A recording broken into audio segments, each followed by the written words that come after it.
Hey everybody, welcome to the channel. You're probably not sure if you're on the right video today because we have someone special here today. And as you can tell, this guy is not a Labrador. He is a Saint Bernard and his name is Haas. And he has got perfect markings. He's gorgeous. And he is a tank. But he's really good with my boys, and basically he's a massive bear, okay? And the reason I got him out here today is I had I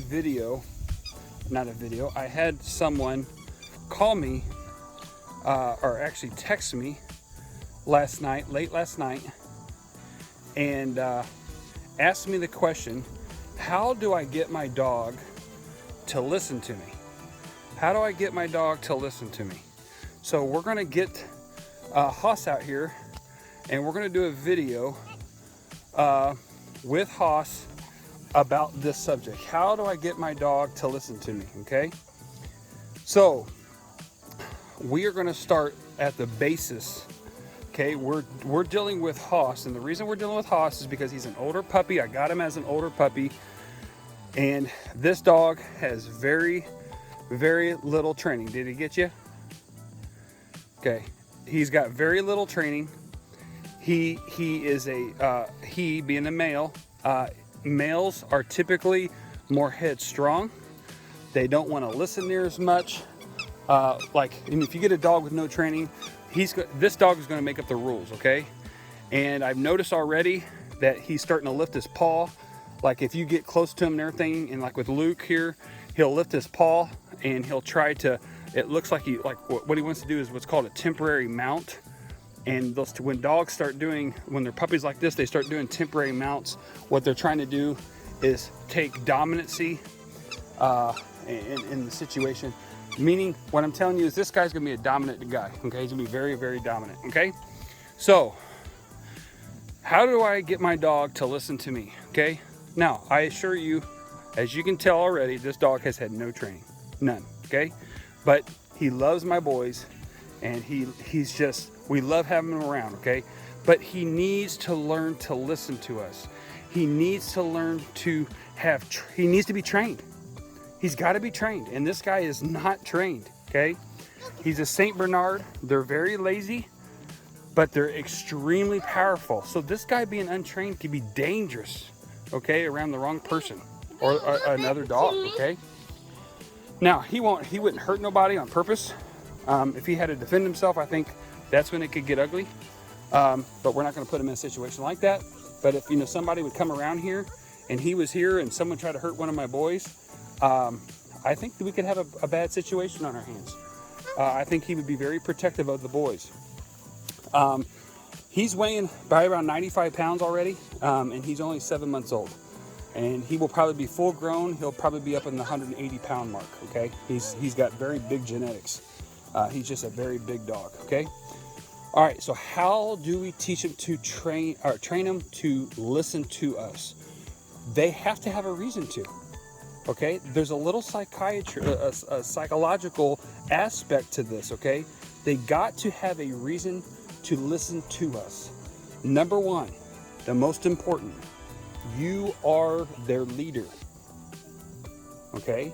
You are their leader, meaning you are the alpha position in the pack. If there's only two of you, like Luke and Haas, and that's H-O-S-S, Haas, okay? That's actually from Bonanza, for those that are wondering. Yep. And you got to have someone in the relationship between you and the dog, or dogs, that's someone in the relationship that is the alpha. If it's the dog, we have a problem. If your dog is throwing a fit, if your dog is being sassy, I'm gonna use that terminology because that's what was used last night. My dog is being sassy. If your dog's being sassy, your dog's not listening to you, your dog is making up the rules, you are not in control. Basically, you're the person that brings them their water and their food and lets them outside the door. But in that dog's brain, you are not the boss. Okay, you're dealing with an animal. And when you're dealing with an animal, Okay, I know they're special to all of us. We love every one of them, but there has to be an order, okay? There has to be an order, and you have to keep it in check. Otherwise, you're gonna have a dog that will never listen to you, and that's not fun. It's so rewarding to have a dog that you can walk, you can say come, you can say whatever commands you want to use, and they listen, okay? How do you establish that role? No, it's easy, very simple. Everybody's like, it's so hard, it's so hard. No, it's not. It's actually very simple.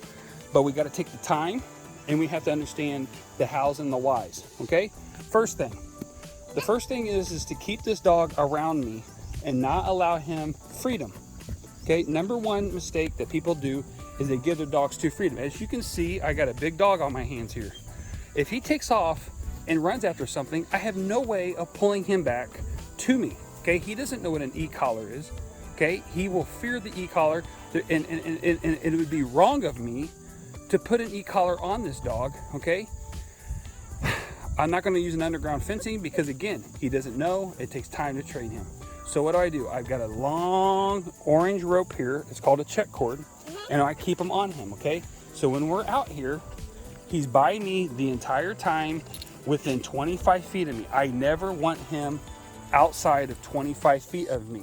You say, well, my yard is not longer or wider than 25 feet. Okay, then go to something shorter. Well, I have a bigger yard and I would like to give him more freedom. Well, then do a 30-footer. Okay, you could do whatever you want, but do whatever's safe. Do what's safe for the dog. You notice how I'm not using a prong collar on him. Look at this here. See, we're not using a prong collar. Why? Why are you not using a prong collar, Vernon? Because he doesn't know how to use a prong collar. Why would I put him? Are you going to put a child behind the steering wheel that doesn't know how to run to drive a car? I hope not. Why am I going to put a prong collar, an e-collar, or any other kind of collar on this dog when he don't know how to use it? He doesn't know what it means, okay? So we start with a nylon collar. Now, again, this is an older dog. Older dogs, can they be trained? Yes, they can. The problem is a lot of people don't like to because it takes a ton of time. And people don't want to spend the time or the money. Okay, well, then don't complain when your dog don't listen to you. All right, so here's the deal. Number one, I have to maintain control. Now, most dogs, not all, but most, especially this guy is a stinking vacuum cleaner when it comes to food, okay? So I can have control over him if I can control his intake on food. I can control him. So what we do is we find out, watch this, come, look at this. What happened? I got food in my hand, okay? Right there. Okay, I can control him by using food. Sometimes we have to do that. You might say, well, that's treat train. It is, but sometimes with an older dog, you have to do that. There's situations that we have to do sometimes and whatnot, and get them to listen to us. If using a toy gets their attention to listen to you, use a toy, okay? But see, I'm using food because I know food motivates this guy. That dog has never been taught to come. Did you see how he came to me? I used the command come. I put the food in my hand like this and said, come, come. Good boy, good boy, good boy, okay?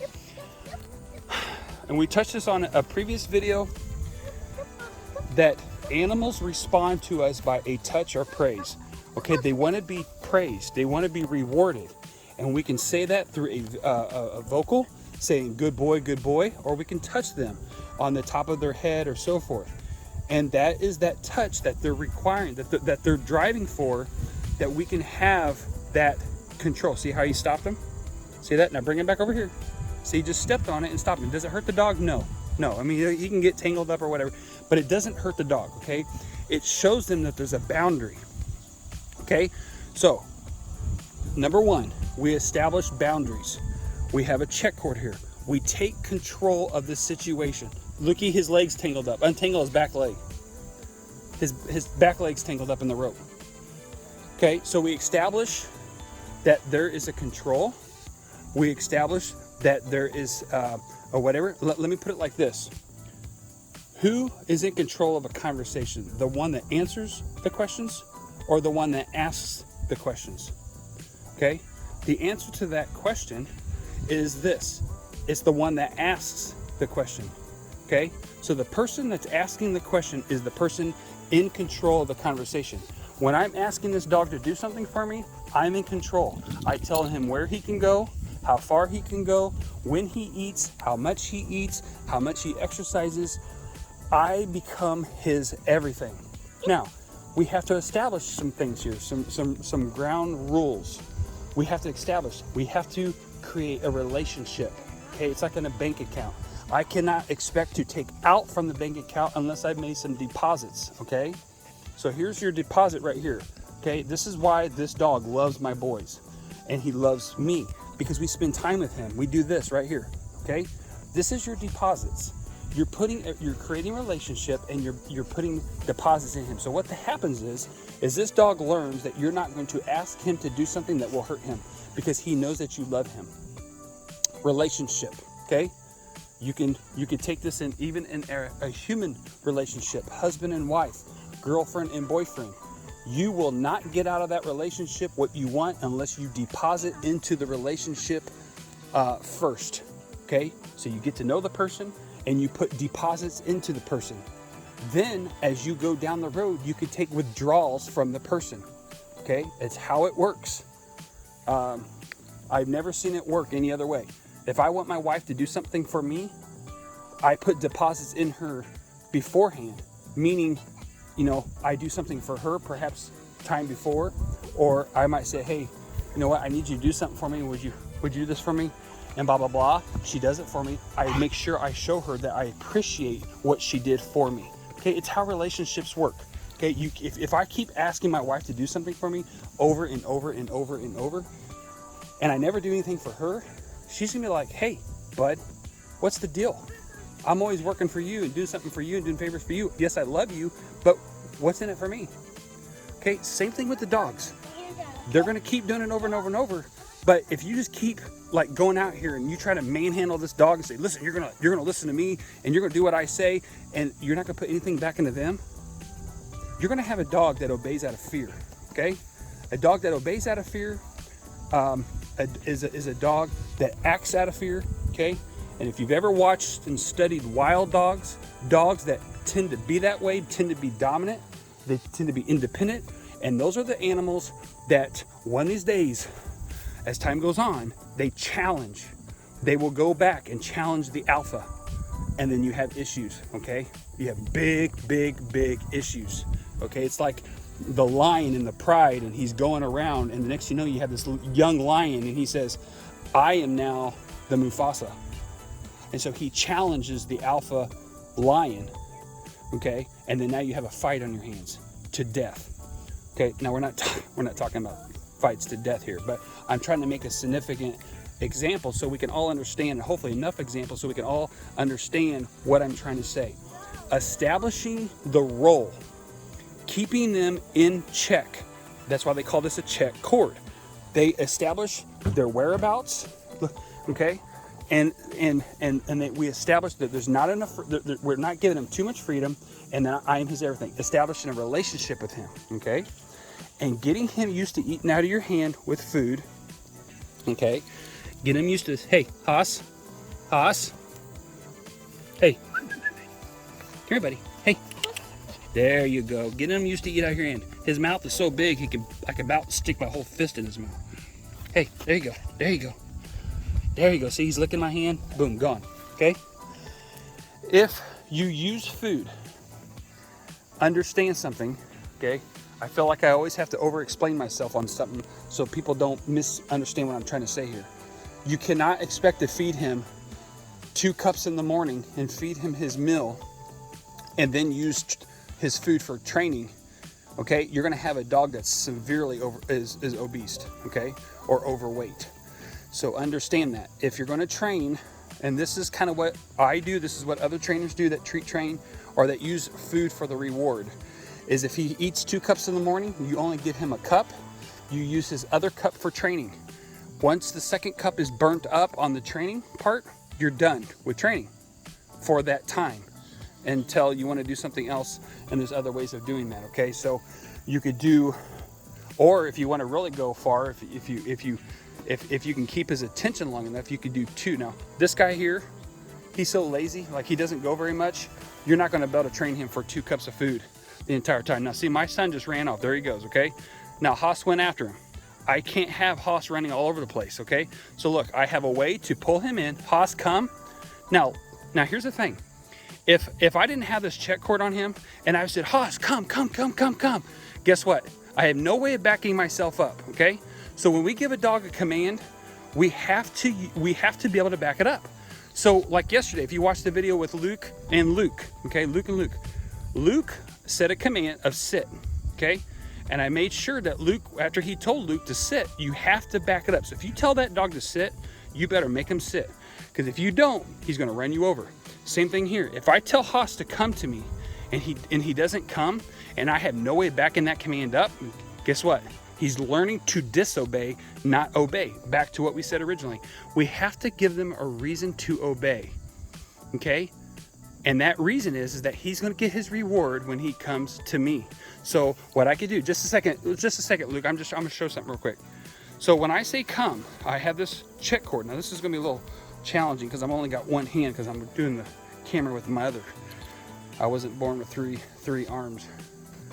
Haas, come. Haas, come. Now again, please keep in mind, this dog has not been trained, okay? Haas, come. And this is exactly what I like to do with these videos. They're raw videos, so you all can see this, okay? Come. Good boy. Now I'm not gonna use any food on this, okay? I'm just gonna praise him. Good boy. That's a good boy. Good boy. Now, you say, well, what just happened there? What just happened? Well, guess what he did? Or guess what happened? He learned, here he goes. Here, look, see how he's staying closer to me now? He learned where I'm at to stay closer to me because I got the rope. I can keep control. He learned the command, come, and he learned what the command means, okay? So in other words, I show him what I want him to do. I give him the command. Once he obeys, he gets the reward, okay? So let me say that again. I show him what I want him to do. Lukey, back up for a second. I'm gonna grab him real quick. Okay, so here he is. He doesn't know what to do. I say, come. Good boy. See how, that's a good boy, Haas. Good boy. You see how his body language started showing me that he was coming? I didn't even have to pull there at the end to get him what I refer to as reeling him in. I did not have to do that. And he was already showing me he was coming. And when he did that, okay, this is critical right here. When he started showing me obedience, I went into saying, good, because now I'm rewarding him for that behavior. Okay, so I hope I didn't lose you when I said that. So I want him to come. So Luke, stay right there. Back off the rope. Haas, come. So here we go. Haas, come. I'm gonna reel him in. Now I gotta be careful not to say this too much. Okay, he's getting hot and tired. This is the bad thing about St. Bernards, ladies and gentlemen. They get, just a second. Haas, come. Now, Haas, come. Look, you gotta stay over here, honey. He wants you. Okay, come over here by daddy. Okay, Haas, come. Okay, now I'm not gonna say it anymore until I get him going.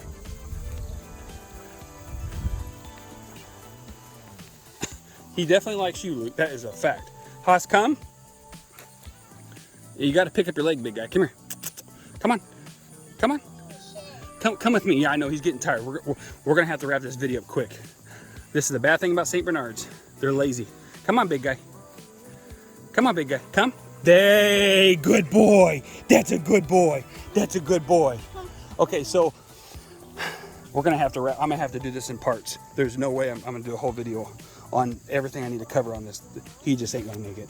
And I'm not gonna be dragging him across the yard. That ain't happening. All right, so I hope this is enough. We've been going for almost 20 minutes. Don't give them too much freedom, okay? Every question I get from people, they give their dogs, I've got this problem with my dog. I gotta put my bag here. These training bags are awesome. I just got a message before I came out to do this video.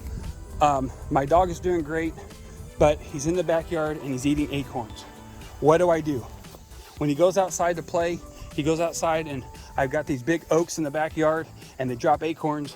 What do I do to keep my dogs off the acorns? Okay, and so we had a conversation about what to do. I gave him a couple ideas. Now look at him, he wants to be by me. See this?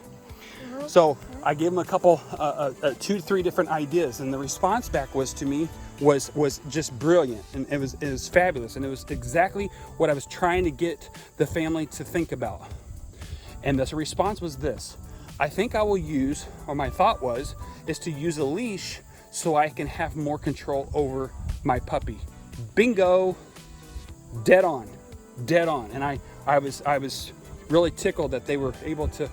You know, some families don't comprehend that, okay, and they don't get that, and that's exactly what they said, and it was perfect. And so when we have control over our dogs, okay, that's you are maintaining that alpha position. Let me give you a quick story, and I'm gonna wrap this up. I gotta get him inside. It's too hot for him. See, there he goes. Look at there. Now we can step on the rope. Look, you got him. Good job, Luke. When you study wolves, it's the female in the pack that decides when that entire pack moves. Okay, she's in control of that. And you say, well, what's your point of that? She's not the alpha, she's actually the beta. Well, my point by saying that is this: everyone in that pack knows their role. Okay, so you got the ones that protect the litter, you got the alpha, he's the one that is the main breeder, and then you have the beta, she's the one that decides on when the pack moves to go hunting, to when they move for the night to go wherever they're going to sleep, what have you. She's the one that decides that, and everybody knows their role. When we get things out of our line of in the role, okay, when we get outside of that, that's when things get out of control. Okay, if all of a sudden one of them other male puppies or what have you that is not beta decide to say, hey, we're going over here and we're going to do the hunting over here and stuff, like that, beta or the alpha dog is going to whoop up on them, okay, because it doesn't work. Or they might get kicked out of the pack and they might become what's called a lone wolf. Okay, so, and then they're in a big mess.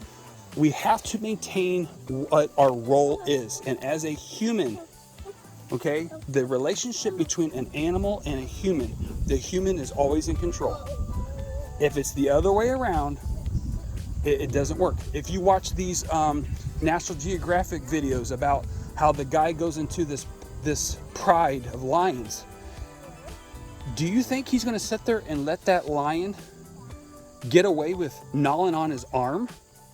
No, because if he does, he's going to become lunch meat down the road, and he's going to lose his dominant role in that pride. Even the dominant lion in the entire pride is going to respect that man or that woman for keeping that dominant role. Okay, now understand something. That individual they understand the mindset of a lion, and they never go cross a certain line. Okay, same thing with the dogs. Okay, we know our position, we know our role. We have to be alpha, but we cannot manipulate that. Okay, or what I mean by that is we can't roll them and be mean and abusive. That 1950s and 1960s and maybe even to the 70s idea of like just yelling and scolding your dog and smashing their face down in their urine when they do something like an accident, that's old school. That garbage, it should not be happening, because it doesn't work. It does not work. There's so many problems with that mentality of training. It doesn't work. Starting a relationship with your dog, maintaining that relationship, not giving the entire house to run around and not giving them too much freedom, okay? Creating a relationship, putting deposits. Look at this. He's just combing him out, okay? These St. Bernards, they come out here, lay around, and they get up underneath these pines, and they get all kinds of stuff in their hair, and like we constantly have to brush this dude out. But that's relationship. That's building relationship. He loves it, okay? He loves coming out here, and Luke like literally can like ride him if he wants to, but because Haas will put up with it, but he lays on him all the time.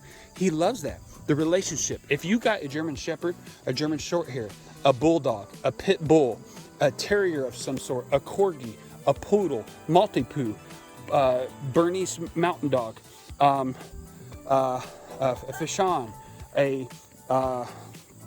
I can go on and on and on and on and on. Boxer, you know, just keep going, okay?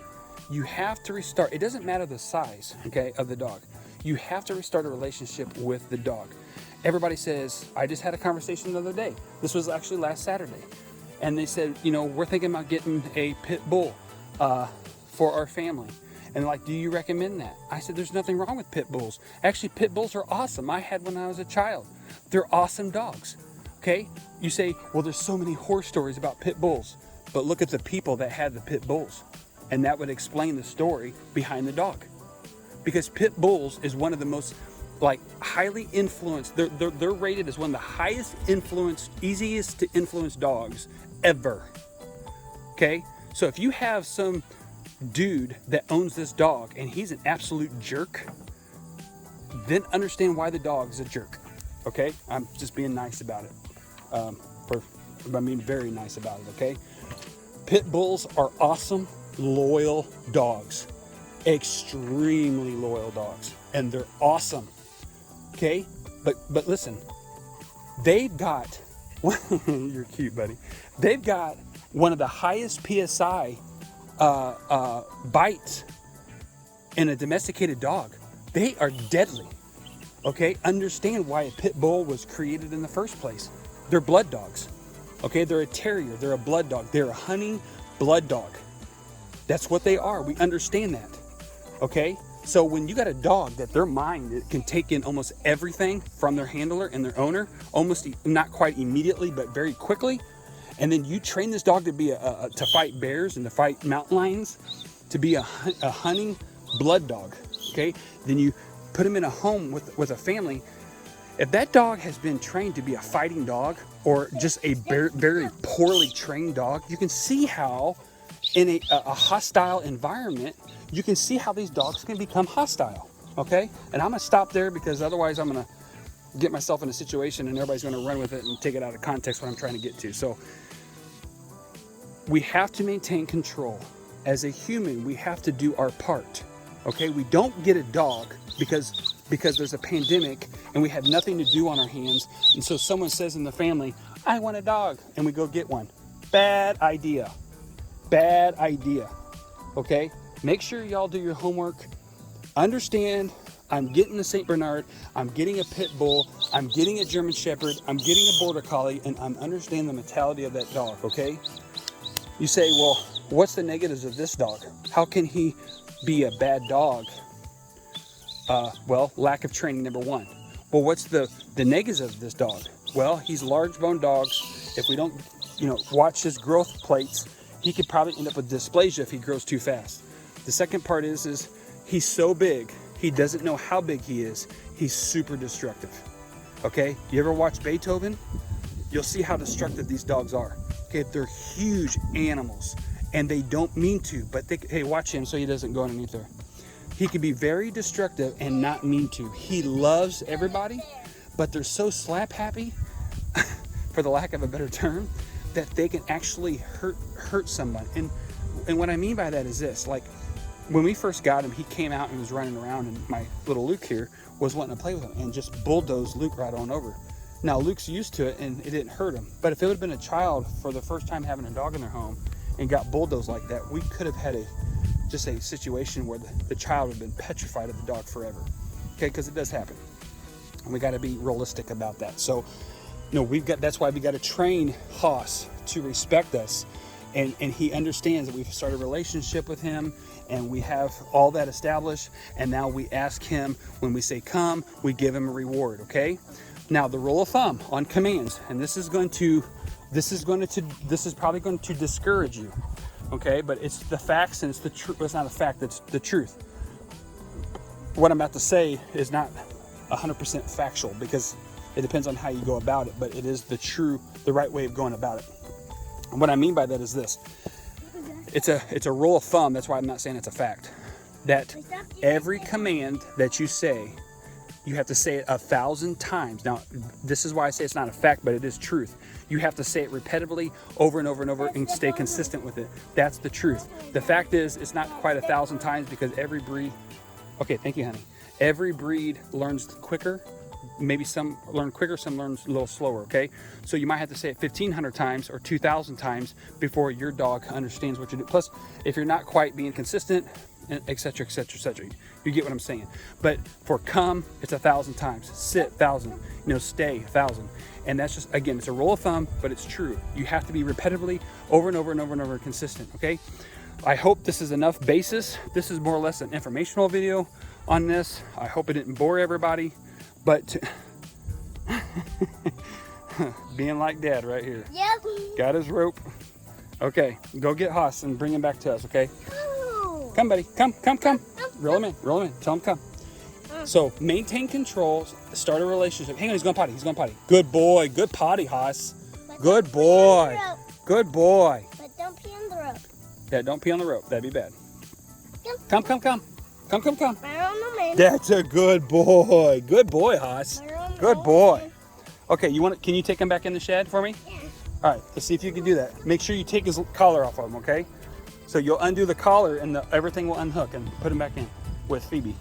By myself. Can you do it? Not by myself. All right, I'll help you. Let me finish the video and I'll come out and help you. Okay? So, just a 10-second, 30-second recap. Start a relationship, maintain the relationship. Don't give your dog too much freedom. And when you ask them to do something, you follow up on it and back up your commands like we have this rope with us, okay? So if you tell your dog to come, don't tell them to come if they're 50 yards in front of you or they're in the backyard or anything like that. They're not gonna listen to you. And if they do, you're setting yourself up for failure the next time over and over when they decide not to listen to you, okay? I hope that covered everything. It should give you a good start, okay? If you start with what I just said and my suggestions to you and you build on that, that's a great foundation. You should be able to build off of that with all your other commands, okay? If you got questions on commands, you can watch my other videos and kind of go over it with that and different things like that. But that should give you a really, really, really good start. I hope that helps you. Please let me know if it does. And so forth, and we'll go on to the next video. So appreciate everybody. Like and subscribe our channel, like the video. Please turn the notification on, hit the bell. We really, really do appreciate that.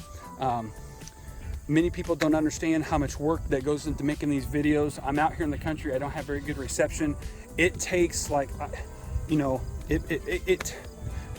shooting 33 minutes of footage. I've got to go edit it as far as getting everything put together, the music, and then I got to publish it.